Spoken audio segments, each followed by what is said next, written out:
Quisiera que me acompañaran a Mateo capítulo 5, verso 27. Hemos estado viendo el Sermón del Monte y hemos empezado esta bonita serie dando un estudio de todo el sermón más grande que una vez fue predicado. 3 capítulos, Mateo 5, 6 y 7, que en resumen describen cómo es la vida de un hijo del reino, de un hijo de Dios, de alguien que se ha arrepentido de sus pecados y ha reconocido a Yeshua como el Señor de su vida. Después de ver la evidencia de que Él resucitó de entre los muertos, lo recibe como la ofrenda que perdona todos sus pecados y pone a Dios al centro de su vida, y es trasladado del reino de las tinieblas, ¿a dónde? Al reino de su amado Hijo. Eso es lo que dice Colosenses 1:13.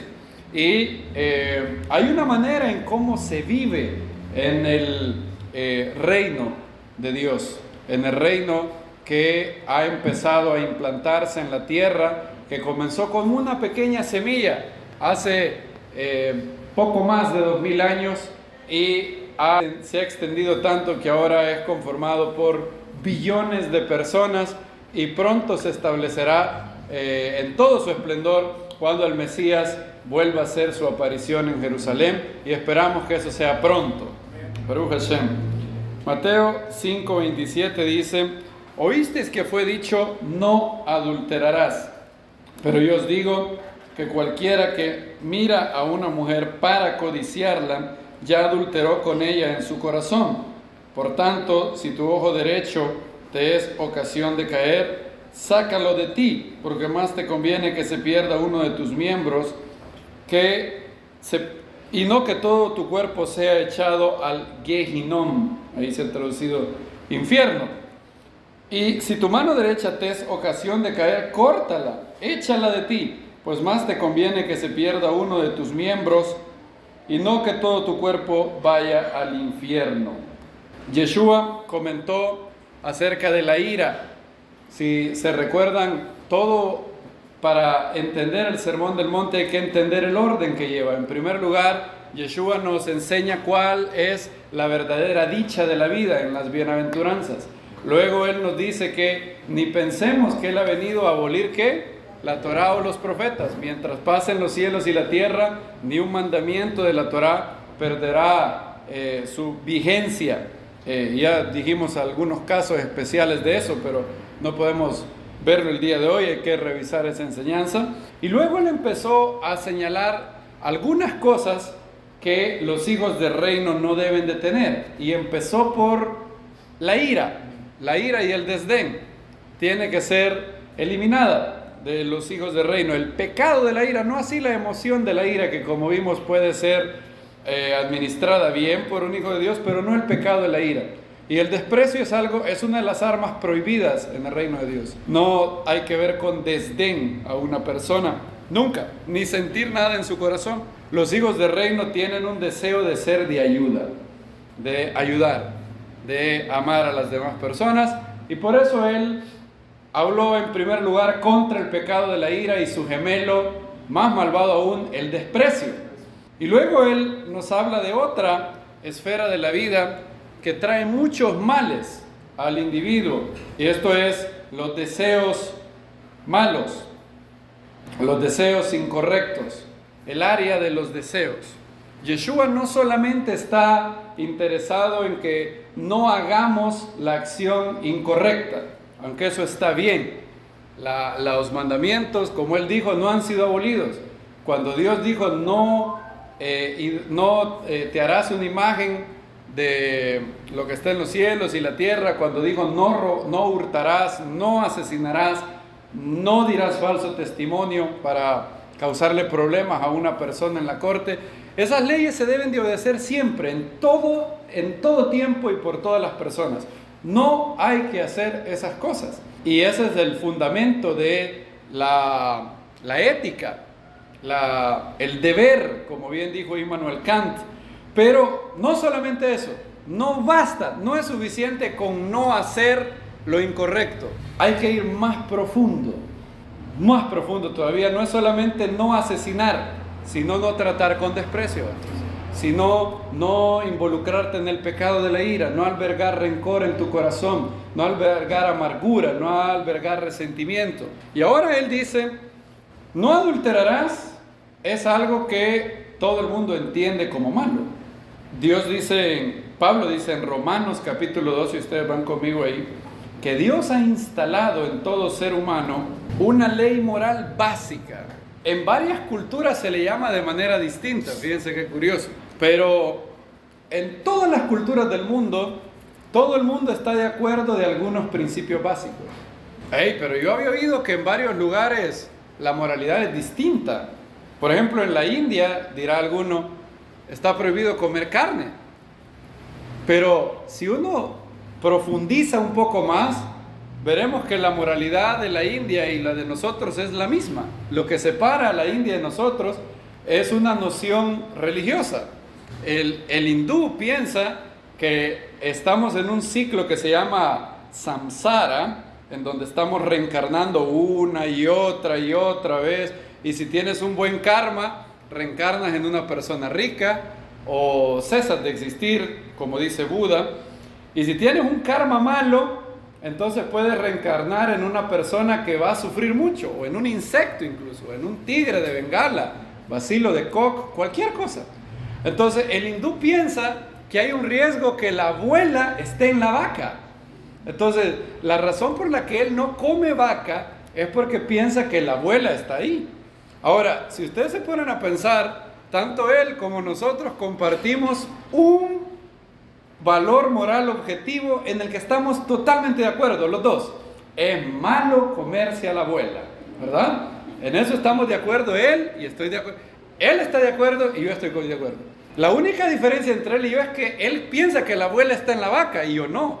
Pero los dos tenemos un acuerdo fundamental. Es en los detalles donde diferimos. Yo no creo que la abuela esté en la vaca, él sí. Pero en no comerse a la abuela, los dos estamos de acuerdo. Si le preguntan a él, ¿es bueno comerse a la abuela? No, dirá él. Malo, malo. Y yo también lo creo. Y en torno al adulterio, todo el mundo, en todo lugar, entiende lo más básico. Que está malo tener relaciones íntimas con la esposa de otro. O el marido de otro. Pablo dice, Romanos capítulo 2:14. Cuando lo tengan me dicen amén. Porque cuando los gentiles que no tienen ley hacen por naturaleza cosas de la ley, no matar, no hurtar, no adulterar, no teniendo ley, o sea, no teniendo la Biblia, una tribu por allá desconocida de Papúa Nueva Guinea o algo así, no tienen la Biblia, nunca la han leído, pero saben que adulterar es malo. ¿Por qué? Dice Pablo. Son ley para sí mismos, los cuales muestran la obra de la ley escrita ¿en dónde? En sus corazones, dando testimonio juntamente con su conciencia y acusándolos o defendiéndolos su razonamiento. La conciencia tiene una facultad que Dios le ha dado, que es la capacidad de acusarte. La conciencia es la voz que oyes cuando todas las luces se apagan, cuando le has dicho a todo el mundo que no, lo que tú hiciste está bien, yo no he hecho nada malo. Cuando las luces se apagan y te quedas a solas en tu almohada, la conciencia te dice, tú sabes que eso es incorrecto, no te hagas el tonto. Eso es lo que nuestra conciencia nos dice. Nos acusa, dice Pablo. Y los gentiles que no tienen la Biblia, tienen la ley escrita ¿en dónde? En sus corazones. No toda la Biblia, pero sí lo básico. Todo el mundo sabe que adulterar es malo. Todo el mundo. No, de hecho, C.S. Lewis en el libro La abolición del hombre, al final del libro, da de los mandamientos básicos, da citas de los libros de todas las culturas. Y, por ejemplo, citas de libros hindús, citas de libros chinos, de libros japoneses, de libros africanos. Y en torno a asesinar, a matar a una persona inocente, todo el mundo está de acuerdo que no hay que matar a un ser humano inocente. ¿Cómo es que hay caníbales entonces? Bueno, los caníbales se lavan el cerebro a sí mismos, haciéndose pensar que la otra tribu es una tribu que está maldecida y por eso es lícito comérmelo. Pero noten, ellos tienen primero que creer que la otra persona no es inocente para poder matarla. Hitler tuvo que deshumanizar a los judíos antes del holocausto, describirlos como parásitos, describirlos como sabandijas que no son humanos, para poder venderle a Alemania la solución final, como él le llamó. Tuvo primero que lavar el cerebro, porque el instinto moral en todos nosotros nos dice una y otra vez: matar a una persona inocente es ¿qué? Malo, es incorrecto, es un pecado. Y en torno al adulterio, todo el mundo ve eso. Miren, por ejemplo, el Aristóteles en Ética Nicomaquea. Él lo dice tan claro, ¿no? Aristóteles vivió 300 años antes de Yeshua. Por todo lo que sabemos, no sabían de la Biblia. Era un griego allá en Atenas, discípulo de Platón. Platón había sido discípulo de Sócrates. Y él, yo no creo que alguien lo pueda decir más claro. Dice él: no existe tal cosa como cometer adulterio con la mujer adecuada, en el momento adecuado y de la manera correcta, porque es simplemente ¿qué? Incorrecto. En Ética Nicomaquea 2:6. Eso es algo que él sabía sin la Biblia. No necesitaba Éxodo capítulo 20 para decirle: no adulterarás. El hombre lo sabe en su conciencia. Los gentiles que no tienen ley muestran la obra de la ley escrita ¿dónde? En sus corazones. El cobrador de la 113, si se le atraviesa a alguien, o un perro por lo menos, instintivamente frena, instintivamente lo hace así. Sabe, hay un reflejo automático de que algo está malo. Cuando oímos una abominación moral, algo muy dentro de nosotros nos pega. Por eso cuando oímos, si alguien nos dijera: yo no creo que torturar niños por diversión sea malo, eso nos pegaría así como un golpe en la cara. Esa persona no necesitaría razones, necesitaría terapia psicológica, ¿sí o no? Si una persona dijera eso. Todos sabemos que eso es malo. Y nunca es permitido cometer adulterio. Nunca. Jamás es permitido. No hay una razón válida que alguien pueda hacerlo. Y todo el mundo lo sabe. Lastimosamente, hoy en día, y la culpa de esto la tienen precisamente los hijos de Dios, o bueno, los que se llaman a sí mismos hijos de Dios, porque ahí por los 60, los 70, empezó a corromperse la idea del matrimonio, con lo que se ha llamado la visión romantizada del matrimonio. ¿Qué dice la versión romantizada del matrimonio? La versión romantizada del matrimonio dicen que el matrimonio es cuando dos personas se sienten enamoradas el uno al otro. Entonces, según ellos, el matrimonio es un contrato entre dos personas que se aman, en teoría. Lo digo en teoría porque van a ver que no es amor al final. Entonces, según esta visión, ¿qué pasa si yo dejo de sentir amor por alguien? Bueno, en Estados Unidos dijeron: bueno, si dejas de amar a alguien, ¿por qué no divorciarse? Tú te mereces ser feliz. Tú tienes derecho a ser feliz. ¿Quién te dio ese derecho? No sabemos. Porque si te lo dio Dios ese derecho, el mismo Dios que dice no adulterarás, ¿te dio ese derecho? No. Se oye un poco raro. Y entonces se pervirtió el concepto del matrimonio. El matrimonio es un pacto con Dios y tu cónyuge. Eso es el matrimonio. Y es un compromiso, es un voto, es un juramento delante de Dios. Es un juramento de decirle a una persona delante de Dios: yo te seré fiel, venga lo que venga. Y el amor no es un sentimiento, el amor es una decisión. Amar es querer el bien de una persona. Tú puedes amar a cualquier persona que decidas amar. Lo que la gente confunde con amor es afecto, agrado, y eso puede venir y puede irse. Pero la decisión de amar, no. El amor no es solo un sentimiento, es una decisión. Dios nos da, ¿cómo dice el primer mandamiento? Amarás al Señor tu Dios. Es una decisión. El segundo mandamiento dice: amarás a tu prójimo como a ti mismo. Y un matrimonio es un pacto de Dios, un pacto con Dios. No es algo que solo puedes tomar a la ligera un matrimonio si tomas a la ligera al Dios que le hiciste la promesa. Todo matrimonio es un pacto con Dios y con mi cónyuge. Son dos de los pilares que sostienen un matrimonio muy fuerte. Yo creo que hay tres pilares que sostienen a un matrimonio muy fuerte. Uno el temor a Dios. Yo, dijo José, cuando la mujer de Potifar se le insinuó, ¿qué dijo José? Búsquenlo conmigo en Génesis capítulo 39. ¿Se recuerdan la respuesta de José? ¿Por qué él no adulteraría? Nadie se daría cuenta. Génesis 39, del 7 al 9. ¿Alguien que lo lea, por favor? Y aconteció después de esto que la mujer del Señor puso sus ojos en José y dijo: duerme conmigo. Y él no quiso. Y dijo a la mujer del Señor: he aquí que mi Señor no sabe conmigo lo que hay en casa, y ha puesto en mi mano todo lo que tiene. No hay otro mayor que yo en esta casa, y ninguna cosa me ha reservado sino a ti, por cuanto tú eres su mujer. ¿Cómo pues haría yo este gran mal y pecaría contra Dios? ¿Pecaría contra quién? Contra Dios. ¿Cómo podría hacer yo este gran mal? Le llama. Y noten, José no tenía la Torá. La Torá no se ha dado en el monte Sinaí aún. Él está cientos de años antes de la Torá. Y él dice, un gran mal. No puedo hacer eso. Es un pacto con Dios. Bien lo dice el cantautor. Un pacto con Dios hicimos tú y yo. Y nada en el mundo tiene más valor. Oigan eso. Nada en el mundo tiene más valor. Le pegó en el clavo él. Porque después de Dios, la persona que más obligación tienes es tu cónyuge. Y el segundo pilar en un matrimonio es el amor entre cónyuges.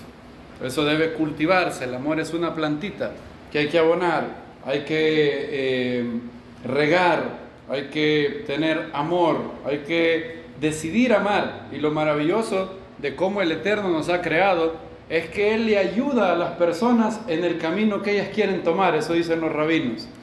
El hombre es ayudado en el camino que quiera tomar. Si quiere engañarse, si le da la espalda a la verdad y quiere la mentira, adivinen qué hace Dios. Dice Tesalonicenses que Él permite que un espíritu de mentira le hable. Y si Él quiere, si tú decides amar a una persona y dices, yo voy a amar a esta persona porque es la imagen de Dios, es una persona que tiene valor, dignidad y es mi cónyuge. Luego el Eterno te ayuda. Y el sentimiento de amor empieza a ser más grande. Yo amo a Nancy hoy más de la que la amaba hace 13 años que nos casamos. El amor no es constante, el amor es dinámico, el sentimiento de amor al menos. Y la tercera cosa que sostiene uno de los pilares el tercer pilar del matrimonio es no ponerse en circunstancias de tentación, no buscar tentaciones, no coquetear nunca con una mujer o un hombre si eres mujer, no recluirte con una mujer a solas, no estar nunca en situaciones que pueden hacer que tu voluntad pueda menguar. Como dirían los colombianos, no dar papaya, dicen allá. No dar papaya significa no exponerse a un riesgo tonto. Si esas tres cosas se mantienen en un matrimonio, no hay manera que haya adulterio. Si alguien teme a Dios, si alguien ama a su cónyuge y no da papaya, no se expone a una tentación tonta, él prevalecerá, ese matrimonio prevalecerá. Y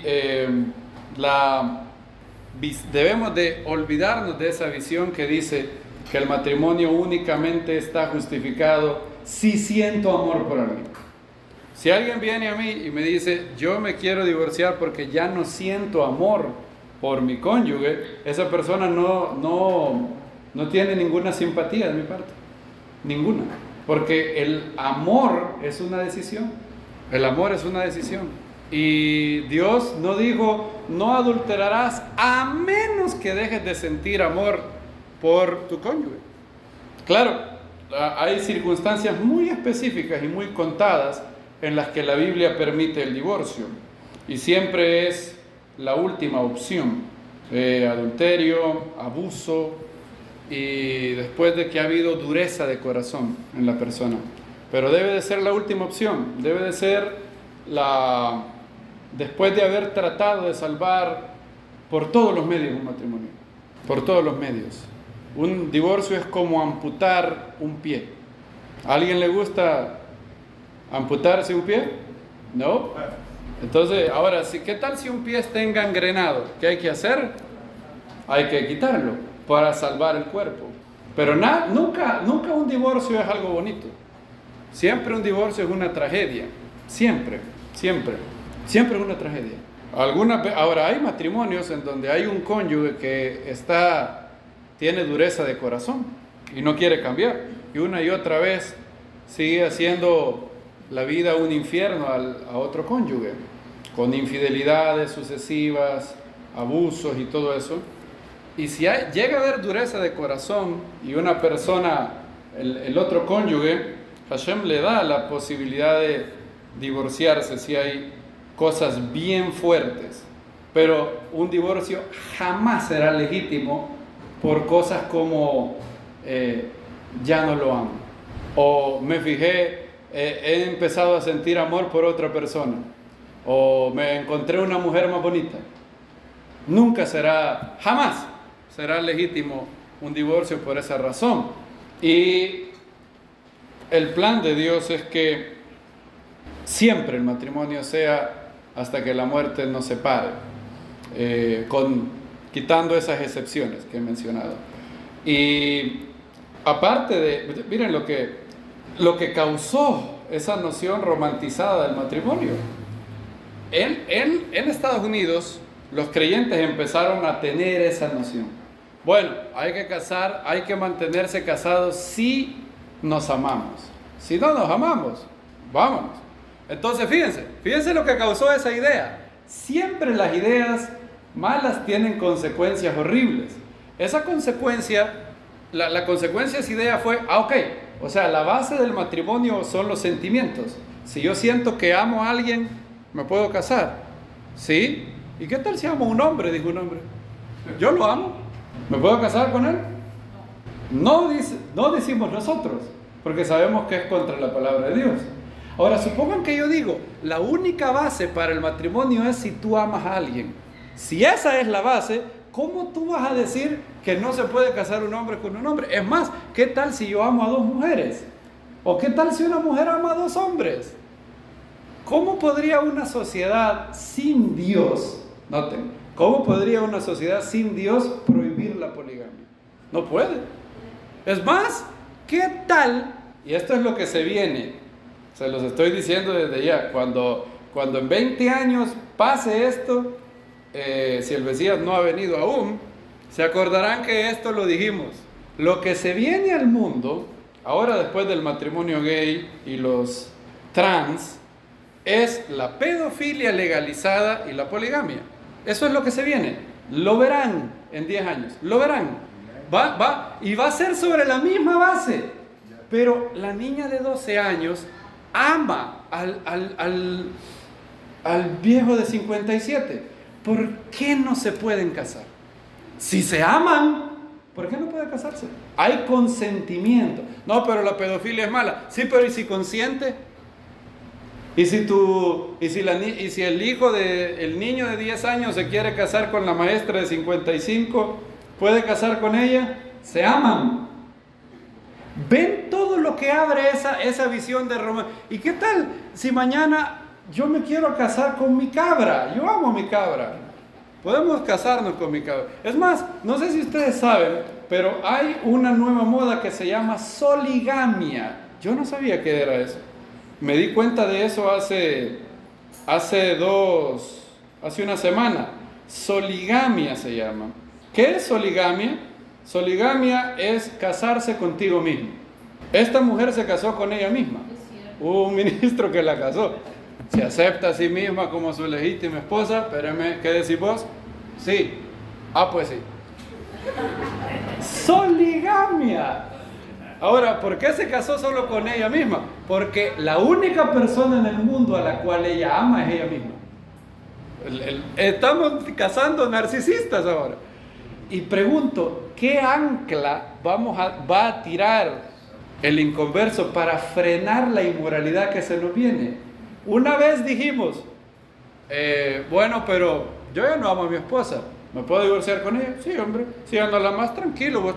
El matrimonio solo tiene sentido. El matrimonio no es nada más que un contrato entre personas que se aman. Ok, vinieron dos hombres y dijeron, nosotros nos amamos. Y vinieron dos mujeres y dijeron, nosotros nos amamos. Y luego va a venir una mujer que diga, yo amo a estos dos hombres, me quiero casar con los dos, quiero tener un matrimonio con Juan y con Pedro. Pero ¿y si lo amo? Yo los amo. ¿Quién eres tú para juzgarme si yo amo a Juan y Pedro? ¿Cómo te atreves a juzgarme? ¿No dijo Jesús que no juzgues a nadie?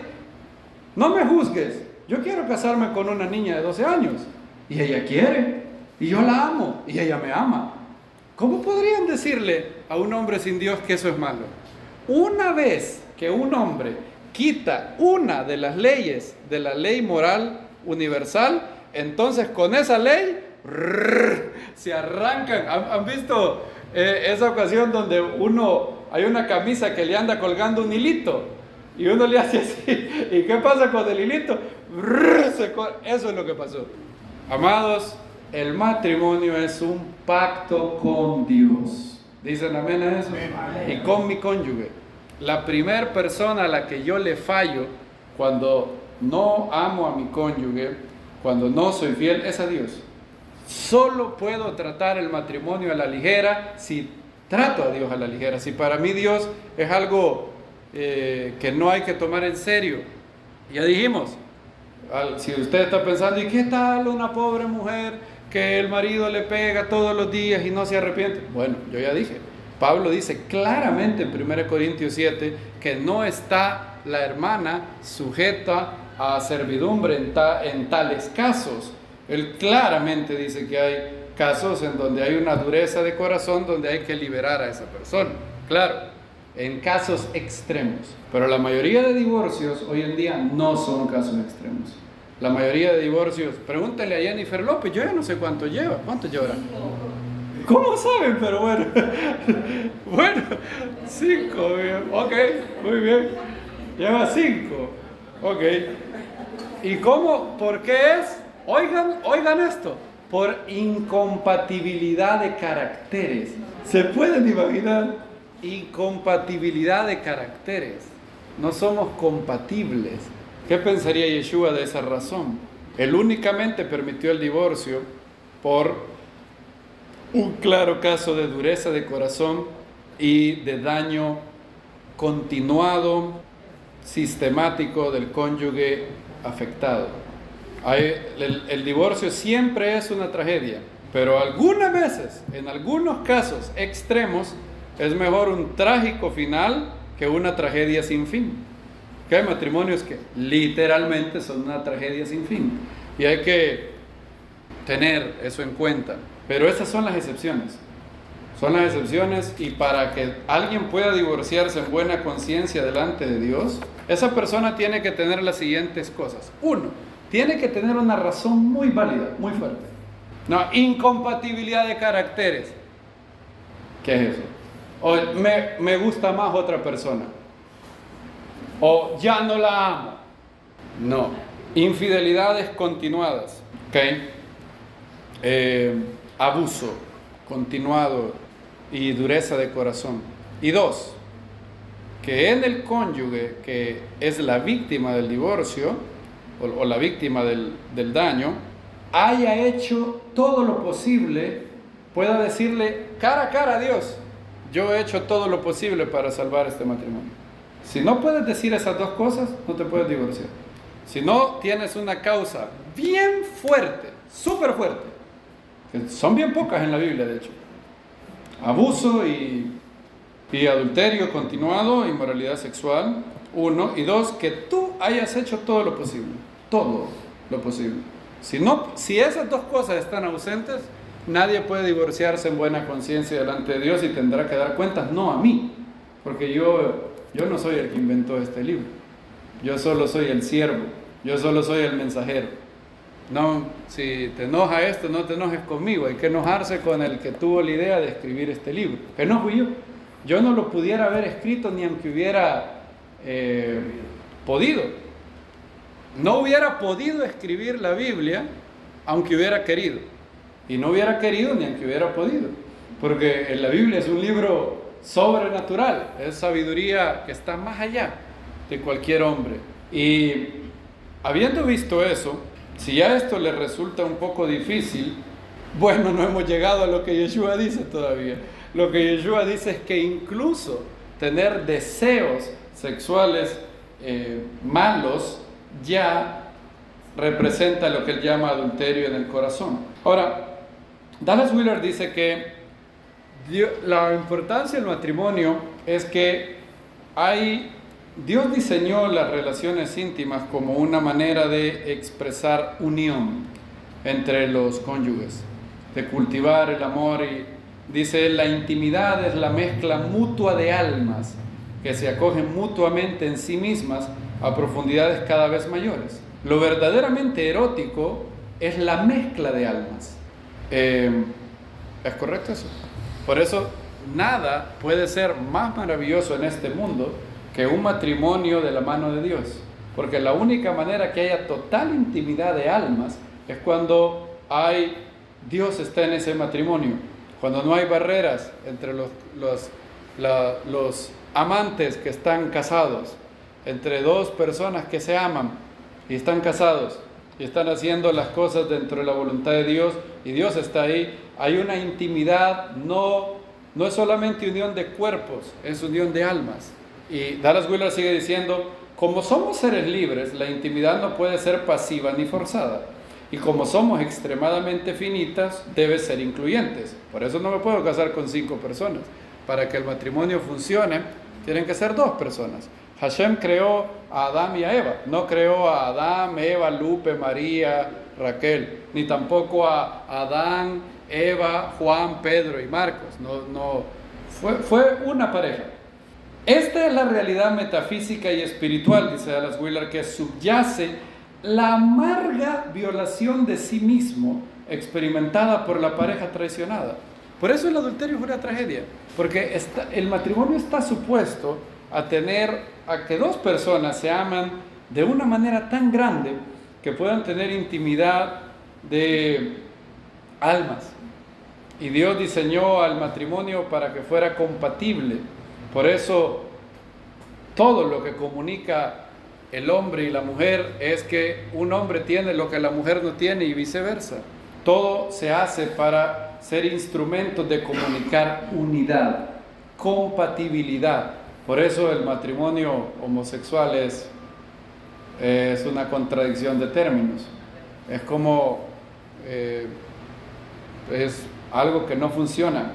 Y dice, también deja en claro la condición superficial y llena de cicatrices de quienes son infieles. Eso es correcto. Si una persona decide ser infiel, hay algo que está muy enfermo en ella.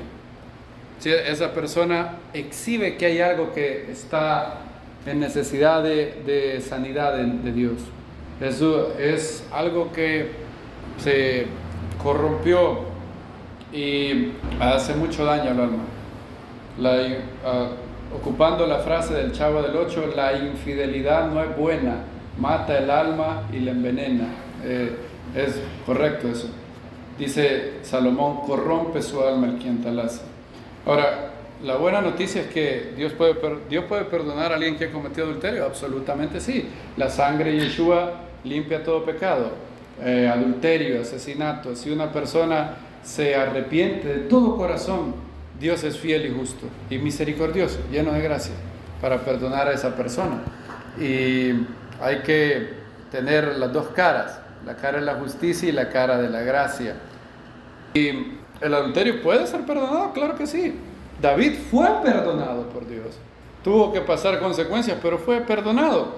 Y en la Biblia vemos personas que eran ex adúlteros, ex asesinos, ex homosexuales, ex estafadores, ex blasfemos, pero todos, dice Pablo, habéis sido limpiados, habéis sido santificados y hemos sido comprados por el precio de la sangre. La sangre de Yeshua limpia todo pecado. No hay un pecado que sea más poderoso que la sangre de Yeshua. No hay un pecado que la sangre de Yeshua no pueda perdonar si hay arrepentimiento.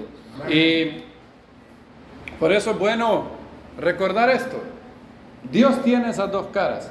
Antes de pecar, su cara es muy firme. No, eso no se hace. Como un papá.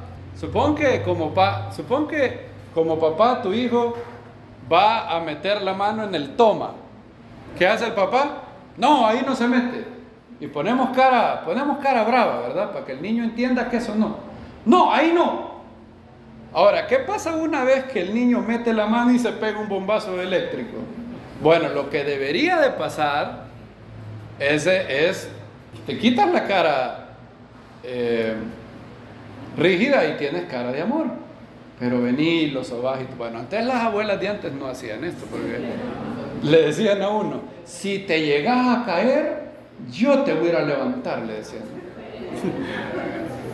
Así le decían. Mira, te vas a caer, y si te llegas a caer, del pelo y lo hacían. Bueno, nuestros antepasados eran muy buenos en las virtudes fuertes, de coraje, valentía, justicia, y no eran tan buenos en las virtudes más blandas como el amor, la misericordia. Nosotros estamos al revés. Esta generación es poco mejor en las virtudes blandas, pero muy malas en las virtudes fuertes, en las virtudes firmes. Los que nos lean después de 200 años dirán, y en el año 2023, ¿en serio había gente que no sabía si era hombre o mujer? ¿Qué les pasaba a esos locos? Yo los hubiera agarrado. Así van a decir, en 200 años. ¿Ah? ¿Se les olvidó? Un hombre no sabía si era hombre y una mujer no sabía si era mujer. Me estás tomando el pelo. Eso dirán. Y Dios es así. Dios es así. Tiene su justicia. Cuando dio la Torá habían truenos. Dios quería poner el temor a Él para que no lo hicieran, no se dañaran con el pecado. Una vez la persona ya se dañó por el pecado, bueno, si se arrepiente es la cara de la misericordia de Dios. Los rabinos hablan de la mano izquierda de Dios. Esto es metafórico porque Dios no tiene manos, pero la mano izquierda de Dios siendo la mano del juicio y la mano derecha de Dios siendo la mano de la misericordia. Ahora, Yeshua dice que no solamente es malo adulterar, sino que también mirar a una mujer para codiciarla. Ahora, veamos ese texto, Mateo 5, 28. Aquí yo cometí un error un error no tan grave, pero sí hay algo mi visión se ha modificado después de leer a Dallas Willard y Peter Kreeft un poco. He entendido mejor este texto antes. ¿Cómo dice la Reina Valera en el verso 28, 5:28? Pero yo os digo que cualquiera que mira a una mujer para codiciarla, y adulteró con ella en su corazón. Gracias. ¿Pueden subrayar ahí la palabra para? ¿Pero por qué, dirán ustedes? De todas las palabras que aparece ahí, esa parece ser la menos importante. Es la más importante, de hecho, para codiciarlo. En griego es pros, en pro de, o con el propósito de. De hecho, la palabra pros es de la palabra donde viene la palabra propósito. De hecho, en inglés se traduce como in order to lust after her, que significa con el propósito o en aras de codiciar. Eso es muy importante, porque yo normalmente entendí este verso de manera demasiado radical y ahora lo comprendo. Ahora, el verso es radical, solo que yo lo había entendido demasiado radical. ¿Saben cómo había entendido yo este verso? Yo lo había entendido: cualquiera que mira a una mujer y la codicia, ya adulteró con ella en el corazón. Ahora, eso está un poco difícil, porque tú no eres responsable de que un pensamiento entre en tu mente. Hay pensamientos que entran a tu mente sin pedirte permiso. Y cuando tú tienes un pensamiento pecaminoso, eso es una tentación, no es un pecado. ¿Se recuerdan que vimos esa diferencia? Tener un pensamiento de pecado es una tentación. yo estoy siendo tentado en este momento, si alguien tiene un pensamiento pecaminoso. Pero tentación no es lo mismo que pecado. ¿Alguien puede ser tentado y sin pecar? Sí. De hecho, alguien fue tentado en todo y sin pecar. ¿Quién? Yeshua fue tentado y sin pecar. Entonces, no es lo mismo tentación que pecado. Para que la tentación se convierta en pecado, tiene que haber un elemento de la voluntad. Ver el pensamiento en mi corazón y decir sí, consentir con el pensamiento. Tener el pensamiento y decir sí, eso es lo que voy a hacer. O sí, o albergar, o alimentar el pensamiento. Pero no, solo entretener a un pensamiento no es pecado, es tentación, pero no pecado. Y Dallas Willard me ayudó mucho a entender eso. Peter Kreeft dice lo siguiente, cuando él comenta en el libro Back to Virtue, de vuelta a la virtud, en el capítulo 12, él dice, para codiciarla, y él comenta lo que significa esto, dice, otra concepción demasiado amplia de la lujuria es que la apreciación espontánea de la belleza sexual de otra mujer, desear y planear adulterio con ella es pecado. También lo es fantasear deliberadamente al respecto. Entonces, incluso evoca deliberadamente el placer de la primera mirada, una vez, solo por obtener el placer, aunque esta es una falla muy leve en comparación con las otras dos, las tres son formas de adulterio en el corazón.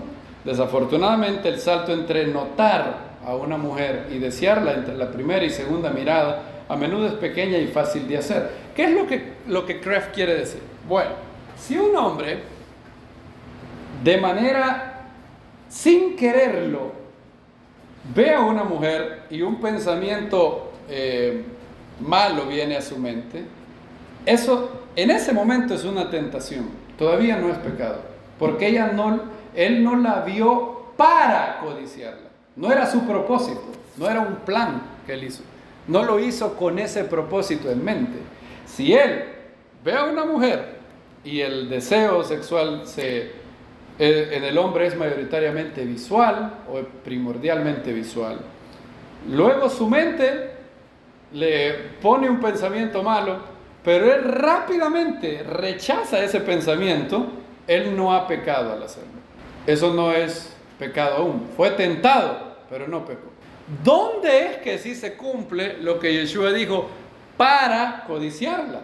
Bueno, es lo que dice Peter Kreeft ahí. Miren lo que dice.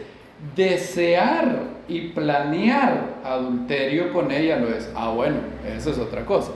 Si tu mente te pone un pensamiento malo y tú en lugar de rechazarlo, lo saboreas, lo entretienes, lo alimentas, planificas, le dices, ¿cómo está un pensamiento impúdico? No me gusta pasar a mi mente, un cafecito, no quiere, semita tal vez, pero si el pensamiento, imagínense de la mente como una puerta de su casa. Algunas veces hay pensamientos que entran así como entraba la guardia antes a las casas, ¿verdad? La guardia entraba sin pedir permiso, ¡bum!, te botaban la puerta y viene. Bueno, pero una cosa es que un pensamiento se meta a la fuerza a tu mente. Eso es algo que tú no manejas el 100%. Otra cosa es que ya estando adentro tú le digas, ¿cómo está pensamiento impúdico? Tanto tiempo sin verlo. Qué bueno verlo. Gustaría pasar a tomar una tacita de café. Quédese aquí. Bonita esa mujer, va. Sí, mira que... Y empieza a fantasear con eso. Deliberadamente aceptar, rendirse ante este pensamiento, o tener o ver a una mujer con el objetivo, con el propósito de fantasear con ella. Eso sí es adulterio. ¿Se entiende la diferencia? Por eso es muy importante la palabra para. Tiene que haber un deseo, un propósito para hacerlo. Dallas Willard lo dice así. Él simplemente dice, Yeshua dice, que aquellos que miran a una mujer con el propósito de codiciarla, usando su presencia visual como un medio para saborear el acto fantasiado, ellos han cometido adulterio con ella en su corazón. Tiene que haber un propósito, un deseo. Por eso el griego no dice todo. Yo digo que cualquiera que mire a una mujer y la codicia, ya adulteró con ella en su corazón. Si yo hubiera dicho eso, él se hubiera contradicho, porque él estaría igualando tentación con pecado, y sabemos que tentación y pecado no es lo mismo. Entonces, pero Baruch, y yo había cometido ese error antes, y era muy duro con esto. Fui muy duro en el pasado conmigo mismo. Eso está bien, porque hay que ser muy duro con uno mismo, pero me doy cuenta ahora que fui muy duro con otros hermanos. Y yo estaba enseñando implícitamente que ser tentado era igual a pecar, y eso no es cierto. Y ahora me doy cuenta y he cambiado mi visión de eso. Dallas Willard sigue diciendo: por tanto, esas traducciones de Mateo 5:28, y ese es el problema, yo leí una de esas traducciones, que dicen: todo el que mira a una mujer y la desea, o todo el que mira a una mujer con deseo, están terriblemente equivocadas. Hace mucho daño, especialmente a los jóvenes, porque cambian totalmente el significado del texto y presentan el adulterio en el corazón como algo que no se puede evitar, como algo que simplemente le sucede a las personas sin ninguna connivencia. Esa palabra no sé si la conocen, pero connivencia es consentimiento de su voluntad, y eso es cierto. ¿Alguna vez han tenido pensamientos malos? No me vayan a decir que no, porque se llevan el premio al hipócrita del año. Y estamos cerca de Yom Kippur. Bien, todo aquel que ha tenido pensamientos malos sabe que esos pensamientos muchas veces no piden permiso para entrar en la mente. Llegan, ¡bum!, y un solo. Entonces, imagínense que tener pensamiento, el solo hecho de que un pensamiento malo llegue a tu mente fuera pecado, tentación, no habría ninguna diferencia entre tentación y pecado. ¿Cuál sería la diferencia? Supongan que el solo hecho cuando el pensamiento ¡bum!, llega a tu mente, ya es pecado. Dime, ¿cuál es la diferencia entonces entre tentación y pecado? No habría diferencia, pero sabemos que hay diferencia, por lo tanto no es lo mismo. Budziszewski dice algo muy cierto en su libro Lo que no podemos no saber. Él dice lo siguiente, yo lo encuentro muy bueno lo que él dice. Preste mucha atención a lo que dice él. Dice: nuestra propia cultura popular niega que somos responsables de nuestros deseos y pensamientos también. Decimos: no puedo evitarlo, solamente siento así, solo me pasa. Y es cierto que simplemente no podemos despojarnos por voluntad propia de deseos que no queremos. Y es también cierto que el mismo esfuerzo de suprimirlos muchas veces los enciende más. Lo que yo les dije, si yo les digo no piensen en una cebra, lo primero que hace su mente ¿qué es? Es pensar en la cebra. Y entre más dicen, no voy a pensar, no tengo que pensar en la cebra, no, yo no quiero, Dios ayúdame a no pensar en la cebra, sigues pensando en la cebra. Porque el hecho de no querer tener un pensamiento te hace que el pensamiento se haga más presente, ¿verdad? Ahora, miren la metáfora que él dice. Aún así, nuestro control sobre nuestra vida interna es mucho más grande que lo que queremos admitir.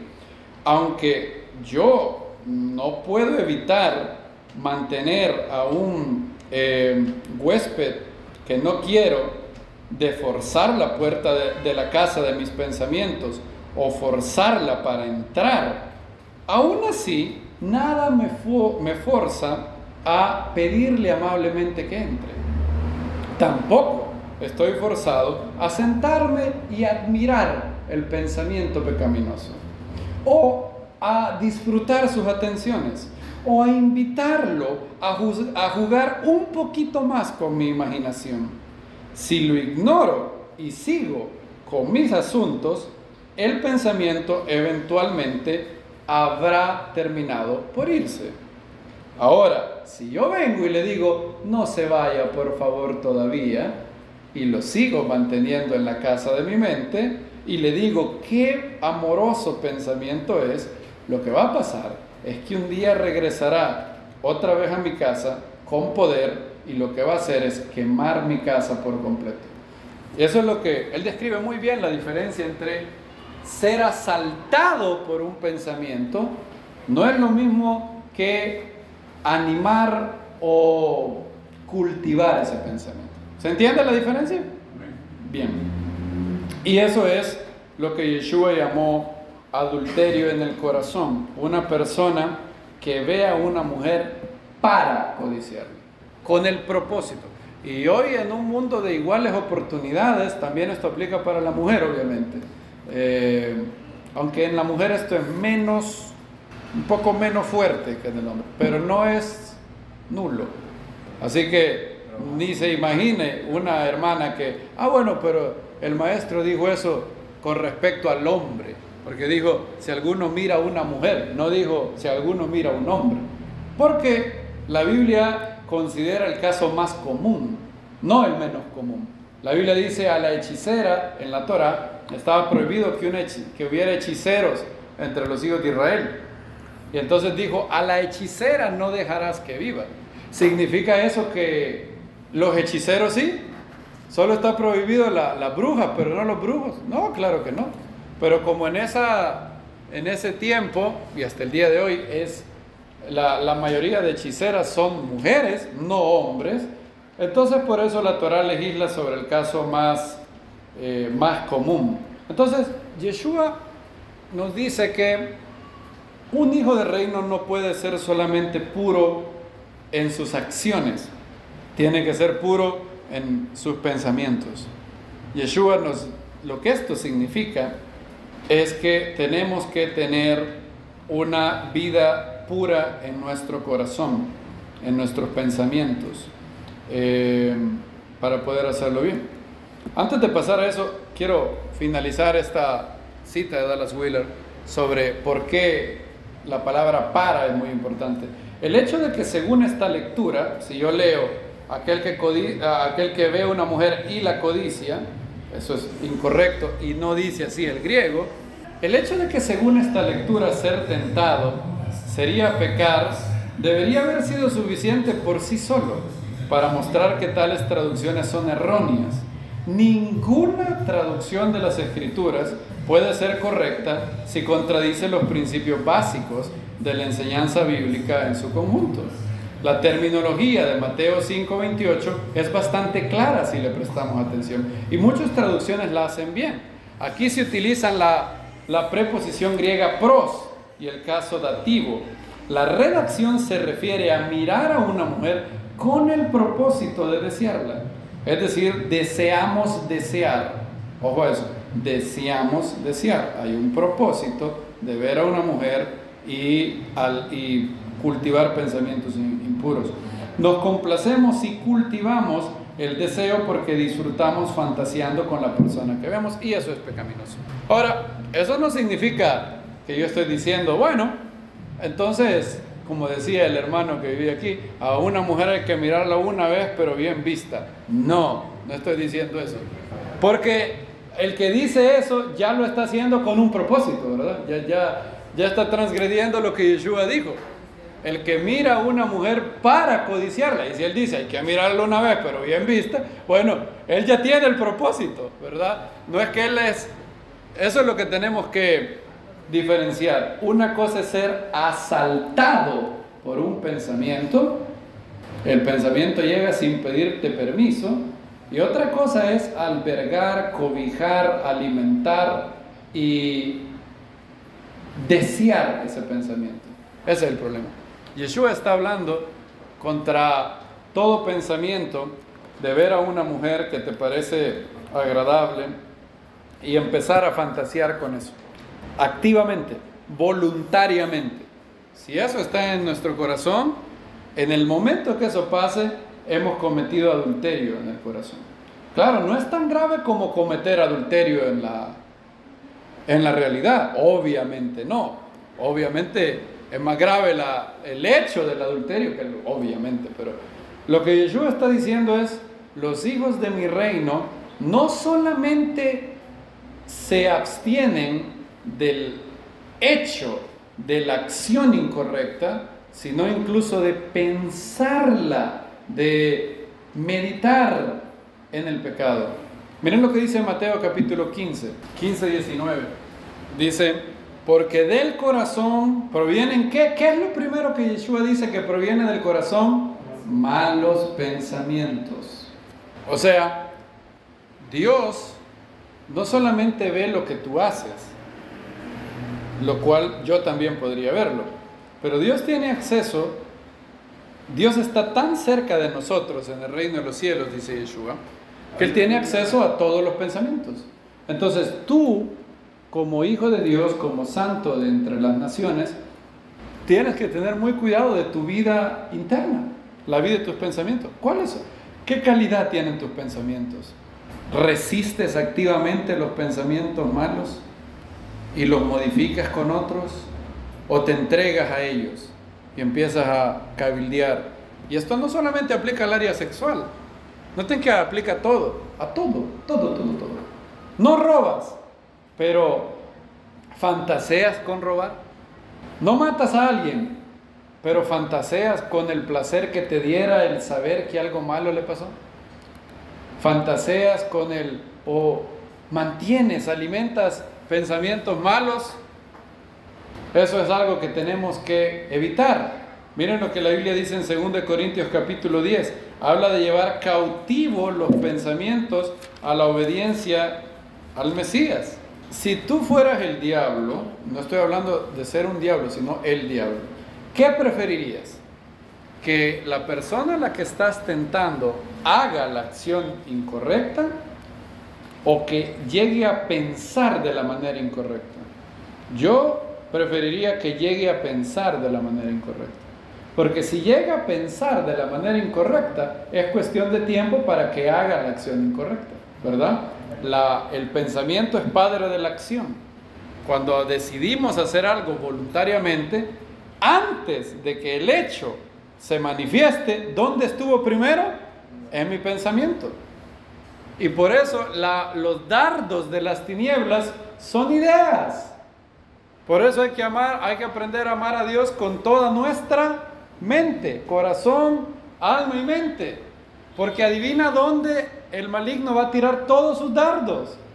Hacia tu vida de las ideas. Si él puede implantarte un pensamiento diabólico en tu mente, él se puede ir a la hamaca y tomar y dormirse. Ya su trabajo está hecho. Dallas Willard dice cuando el diablo golpeó a Eva, no la golpeó con una piedra ni con un palo, la golpeó con una idea. ¿Cuál fue la idea que le dijo? Dios no es bueno. De manera que Dios les ha dicho, no coman de ningún árbol, de ningún fruto del huerto. ¡Qué malo ese Dios! Es un aguafiestas cósmico. Crea todos estos árboles y no te deja comer de ellos. ¡Qué malo Dios!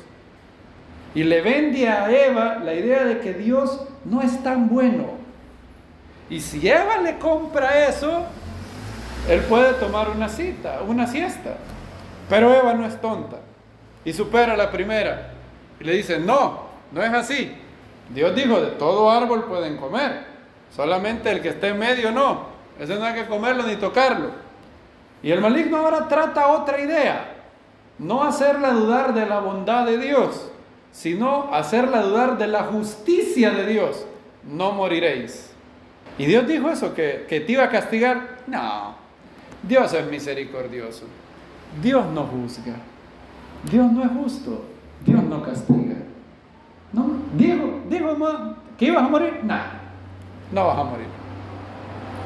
Y si Él puede darte una de esas dos ideas, está listo. Él está hecho. Por eso tenemos que estar en guardia con nuestros pensamientos. Siembra un pensamiento, cosecharás una acción. Siembra una acción, cosecharás un hábito. Siembra un hábito, cosecharás un carácter. Y siembra un carácter, cosecharás un destino. ¿Dónde empieza todo? El pensamiento. 2 Corintios 10, verso 4, dice: fíjense la importancia de tener los pensamientos correctos con respecto a Dios y al mundo. Porque las armas, tenemos ya, 2 Corintios 10, 4, porque las armas de nuestra milicia no son carnales, sino poderosas en Dios para destrucción de fortalezas. ¿Qué es una fortaleza? La fortaleza no es un grupo de ladrillos. Fortaleza es un pensamiento que ha llegado a implantarse en tu mente, que tú ya lo asumes como cierto, pero que es incorrecto, que no es cierto, pero está tan metido en ti que ya tú ni te das cuenta de que tienes eso. Y dice Pablo, destruyendo ¿qué cosas? Razonamientos y toda altivez que se levanta contra el conocimiento. Miren cuántas cosas tienen que ver con tu mente. Destruyendo ¿qué? Razonamientos. A un pensamiento no lo puedes agarrar a patadas. Hay maneras de destruir un razonamiento, y eso es con una mente renovada por el Espíritu de Dios. Y dice, toda altivez que se levanta contra el conocimiento de Dios, llevando, ¿qué dice? Cautivo todo pensamiento a la obediencia del Mesías. Llevando cautivo. Es decir, cuando un mal pensamiento se asoma, si me acuerdo cuando los profesores de antes o los papás le pegaban a uno en la mano. Nunca les pegaron en la mano así. ¡Pah! ¿A quién le pegaron alguna vez en la mano así? Ah, bueno.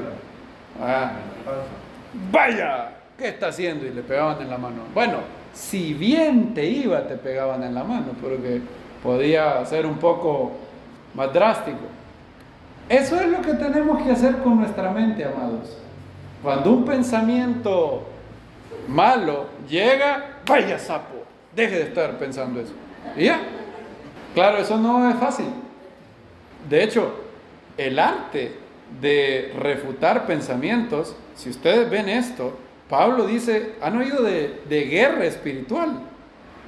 Una de las armas de guerra espiritual es la habilidad de refutar razonamientos, dice Pablo aquí.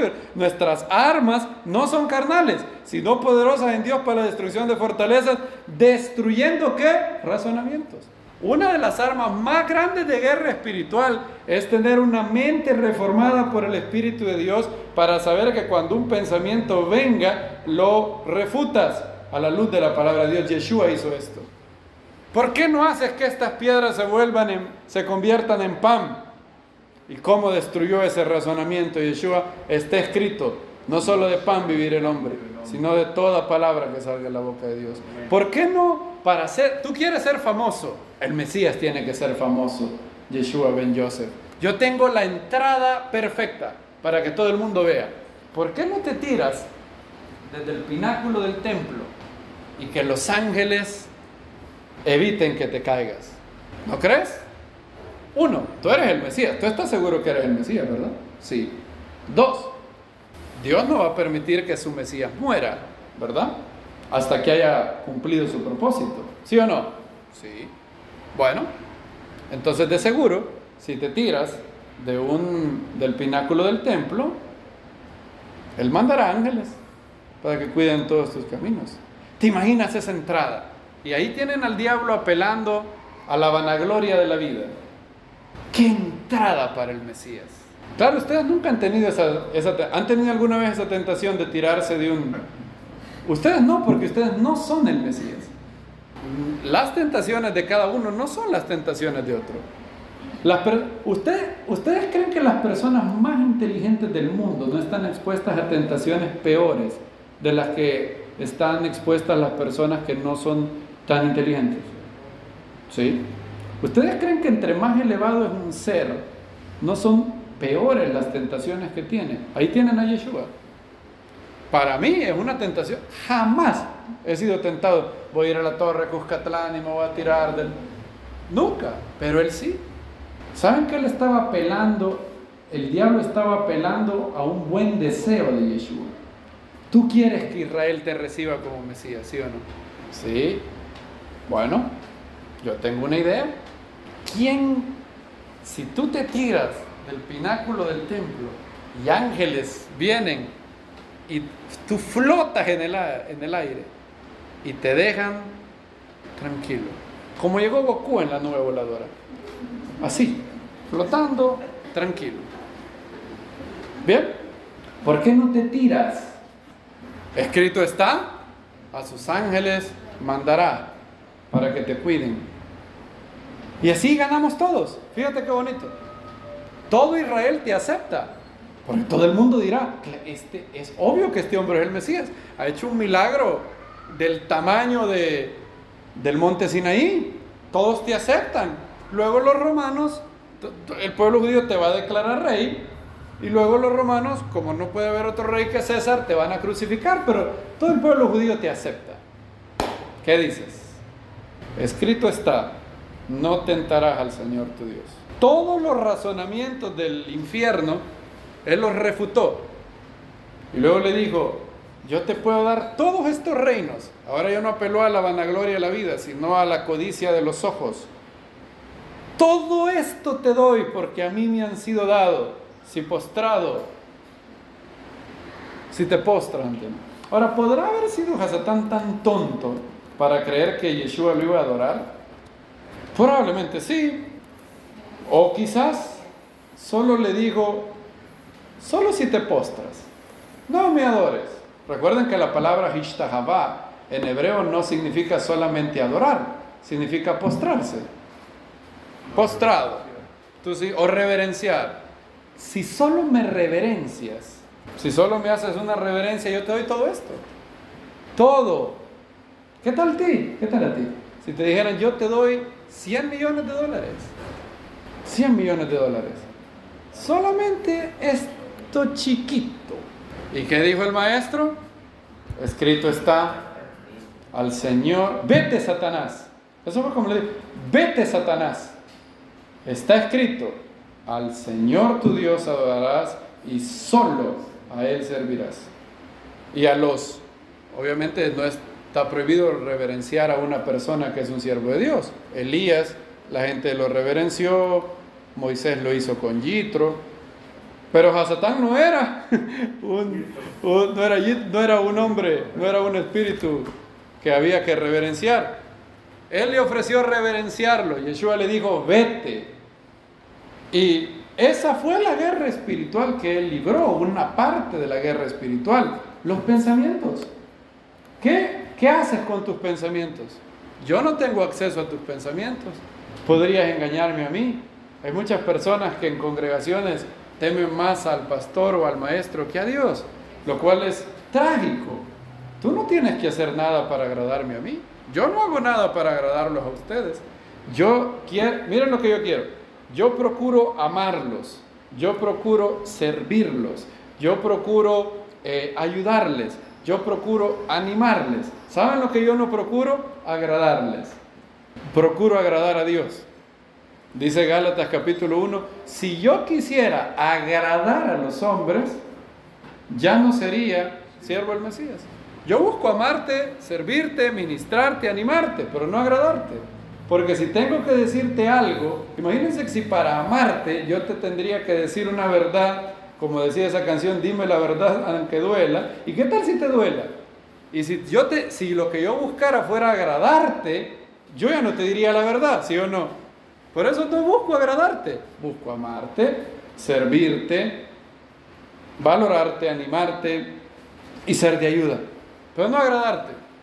Y en los pensamientos, ustedes tienen que agradar a Dios. Dios tiene acceso a todos sus pensamientos. Él sabe si has puesto en tu corazón codiciar a otra mujer. Él sabe si has puesto en tu corazón pensar mal de personas que no deberías pensar mal. Ayer el hermano me recordó un verso, Zacarías capítulo 8:17. Bueno, subrayen ese verso. Ninguno de vosotros, ¿usted cree que usted y yo estamos incluidos ahí? Ninguno de vosotros piense mal en su corazón contra su prójimo. Y no améis el juramento falso, porque todas estas cosas son las que aborrezco, dice el Eterno. Noten, el Eterno habla sobre pensar mal en su corazón contra su prójimo. Es decir, ante la duda tú tienes que pensar bien. Y si el mandamiento se refiere a no pensar una acción mala contra mi prójimo, incluso vemos cómo el Eterno valora y está pendiente de los pensamientos de nuestro corazón. Es 1000 veces Hay gente que puede pensar que esto es un mandato a ser ingenuos. No estamos hablando de un mandato a ser ingenuos. Obviamente hay que ser prudentes, pero con las personas que tenemos suficientes razones para creer en su integridad, yo debo, por default, pensar bien de ellos. A menos que haya evidencia incontrovertible de su culpabilidad. A menos que eso pase. Por ejemplo, si el día de mañana alguien me dijera que ustedes han defalcado a una empresa y se robaron $100,000, mi reacción, y estoy hablando de personas que conozco por años, si alguien me dijera que uno de ustedes robó $100,000, o que violaron a 2 niñas, o que, no sé, hicieron una maldad terrible, mi reacción inicial sería reírme. Ya diría, imposible que mi hermano o mi hermana haya hecho eso. Esa sería mi reacción inicial. Yo automáticamente pensaría bien de ustedes. Ahora, a menos que después me dieran evidencia incontrovertible. Bueno, ok. Con evidencia incontrovertible ya no podría, tendría que ser irracional para no creer eso. Pero de no ser así, la Biblia me requiere a pensar bien de las personas. Y eso también es por tu bien. Supongan un mundo donde ustedes piensen bien de las personas, pero están equivocados. Aún así son más felices que si vivieran toda su vida pensando mal de todo el mundo. Imagínense que ustedes pensaran mal de todo el mundo. Supongan que ustedes alimentan el vicio de carácter de la desconfianza. Ustedes desconfían de todo el mundo. De todo. ¿Cómo es ese mundo? ¿Muy bonito?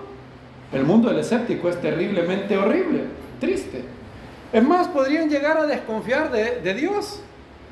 Eso es lo que el maligno hizo. Lo que le dijo a Eva: ¿por qué confiar en Dios? Dios tiene motivos ocultos. Él sabe que el día que comas de ese fruto, seréis como dioses. ¿Tú ves? Dios tiene un dark side, es como la fuerza de Star Wars. Tiene el lado de la luz, pero tiene un lado oculto, un lado oscuro. Él te previene, Él te impide tener cosas que te harían bien. Esa es la tentación de las tinieblas. Y una vez tú empiezas a desconfiar, así de manera automática, tu mundo será muy gris, tu mundo será bien negro. Qué horrible ese mundo, de desconfiar de todo el mundo, qué terrible. Yo prefiero 1000 veces que en el día del juicio Dios me diga: Isaac, pensaste muy bien de la gente, demasiado bien pensaste. La gente era más mala de lo que tú creías. A ir al día del juicio y que me digan: ¿por qué pensaste tan mal de la gente? La gente era más buena de lo que tú creías. ¿Qué preferirían ustedes? Yo preferiría lo primero. Preferiría pecar de misericordioso y de pensar bien. Los rabinos llaman esto juzgar en la escala del mérito. Juzgar dando el beneficio de ¿qué? De la duda. El beneficio de la duda. Y yo doy el beneficio de la duda, a menos que hayan pruebas, a menos que haya evidencia incontrovertible. Y todos ustedes lo harían. Todos ustedes lo harían. Si mañana al hermano Jaime le dijeran: ahorita la hermana Karen agarró el carro y le pasó, atropelló a 17 personas, y luego después de atropellar al número 17 dijo: yo los he atropellado porque los odiaba a todos, ¿cuál sería la reacción que Jaime tendría? Yo espero que él lo primero que haría fuera morirse la risa, porque él no podría creer eso, ¿sí o no?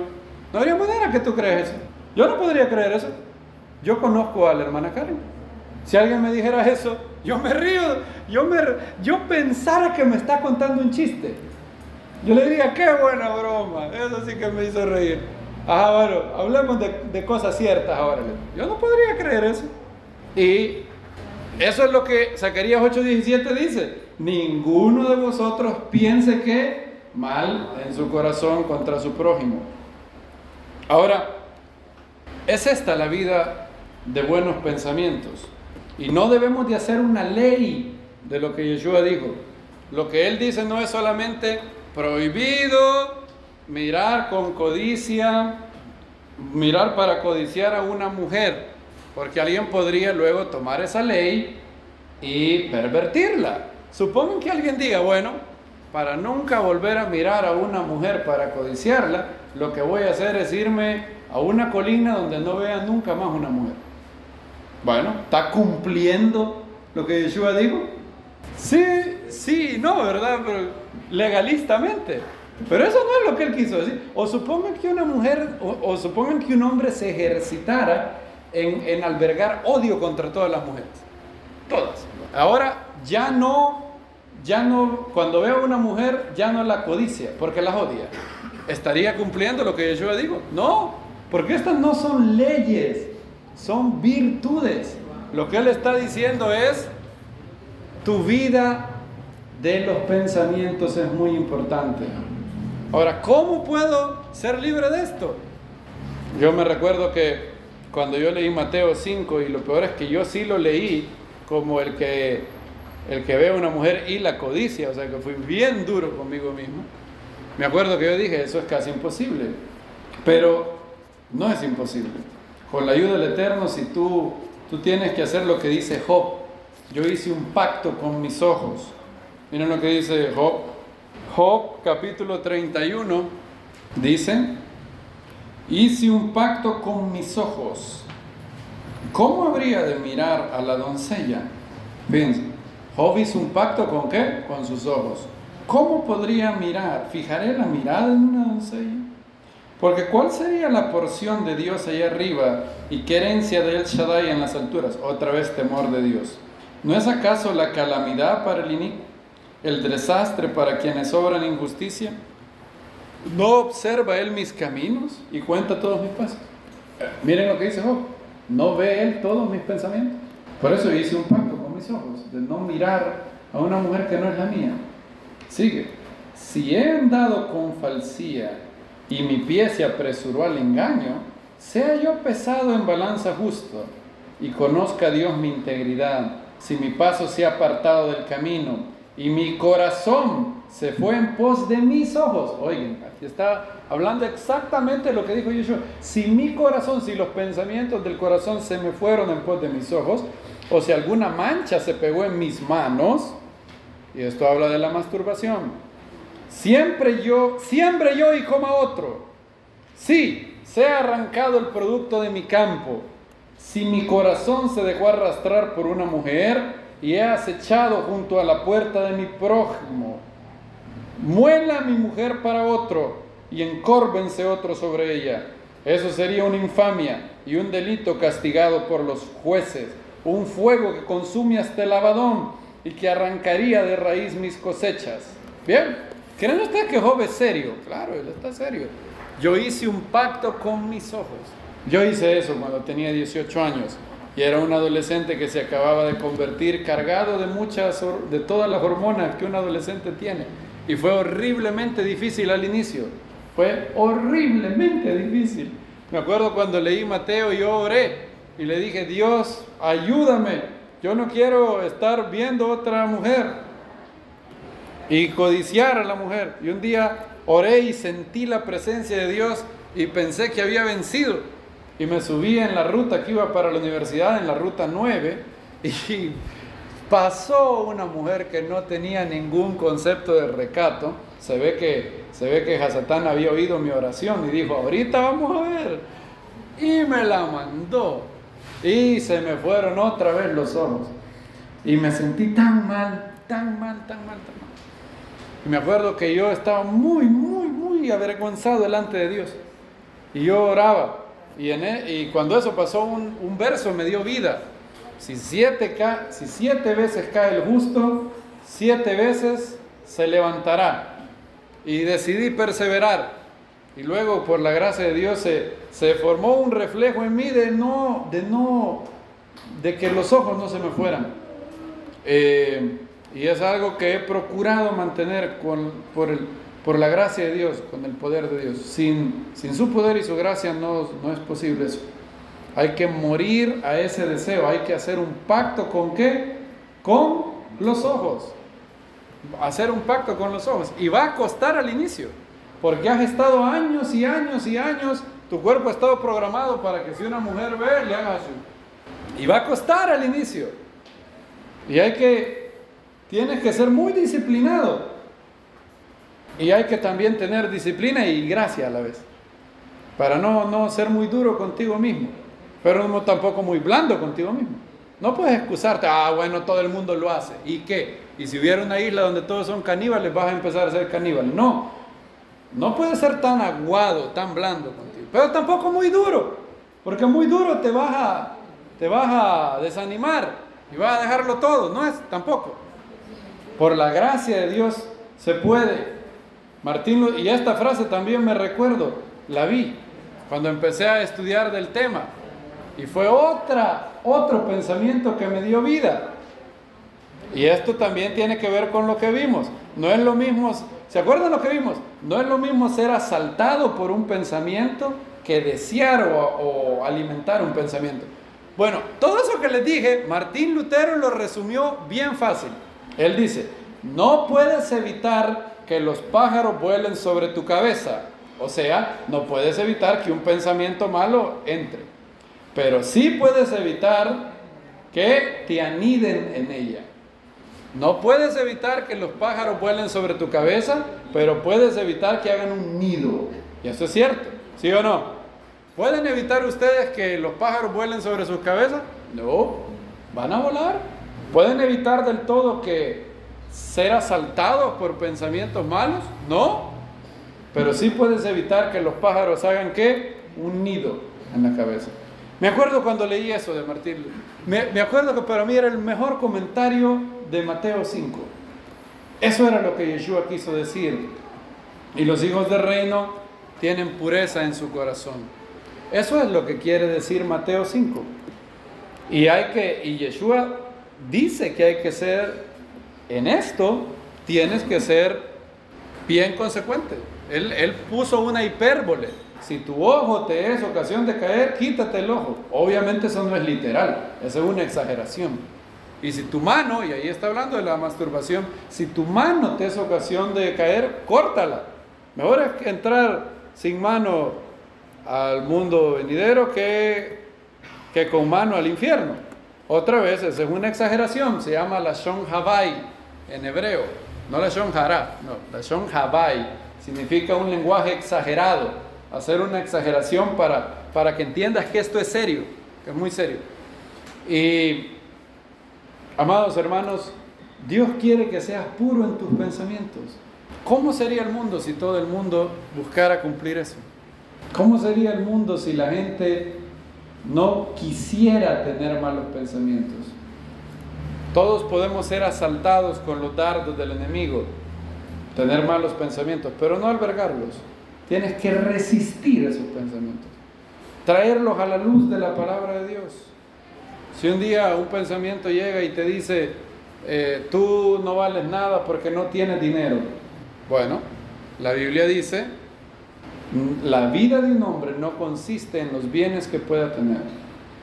Y yo valgo la sangre del Mesías. Fui comprado a precio de sangre, no con cosas corruptibles, sino con la sangre de un cordero sin mancha. Si un día un pensamiento viene y te dice, nadie te quiere, Dios me quiere, Dios me ama, y Yeshua también. Y hay muchas personas en mi congregación que me quieren también. Si un día te dicen, estás muy gorda, nadie se fijará en ti, o muy delgada, bueno, tú dices, yo valgo la sangre del Mesías. Y la Biblia dice, Dios no retendrá ninguna cosa buena de los que andan en integridad. Si yo mantengo mi integridad, Él no retendrá cosa buena. Él hará que la persona que sea que va a ser mi cónyuge, venga. Claro, cuando te la traiga, tampoco tienes que tener ojos abiertos. Tampoco es que va a caerte un rubio del cielo, así, ¡bum!, cayó. No. Dios va a preparar las circunstancias para que conozcas a tu cónyuge, si oras por él. Pero tampoco esperes que del cielo va a salir una gran flecha. Tum, tum, tum, este es. No va a ser así. Pero si eres sensible, Él habla a tu vida, Él habla a tu corazón. Todo pensamiento malo, Dios ya dejó en su palabra o en su mundo una manera de destruir ese razonamiento. Dios es malo. ¿Cómo puede ser malo la fuente de bondad? ¿Qué gana Dios con ser malo? Nada. Él no tiene ningún incentivo para buscar mi mal, porque como es la primera causa, no necesita de nada. Entonces se sigue lógicamente que Él no puede ser malo. Y ese pensamiento que entró, ¡boom!, lo llevaste cautivo. Y así. Ahora, ¿cómo vas a hacer eso si no conoces la Biblia? No puedes. Por eso hay que vivir en la Biblia. Por eso la Biblia dice, la palabra del Mesías more abundantemente en vosotros. Porque solamente al tener una mente renovada por el Espíritu y llena de la palabra de Dios, podremos hacerlo.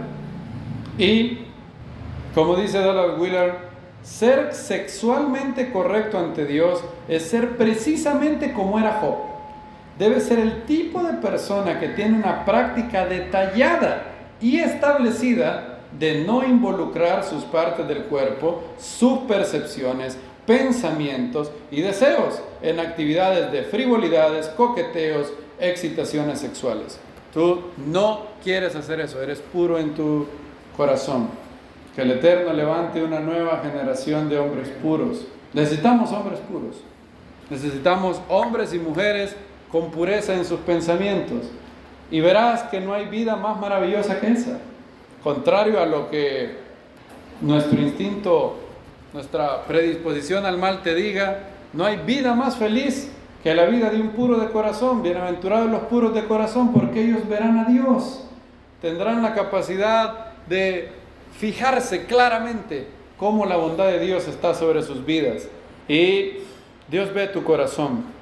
Si quieres invitarle a limpiar tu corazón, vamos a cerrar nuestros ojos y a pedirle como el rey David: límpiame, Dios, límpiame con hisopo, seré más y más limpio. Hazme blanco como la nieve. Dijo Job: ¿alguien podrá enderezar lo torcido? Y lo que él pensó era que la respuesta era no, pero en eso se equivocó.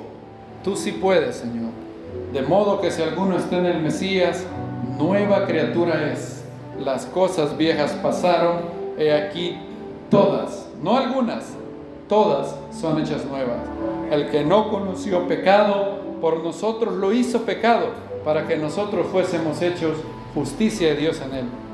Pídele en oración a Dios que te limpie, si no has conocido al Mesías, puedes pedirle y decir: Dios, haz que tu Espíritu entre en mi vida.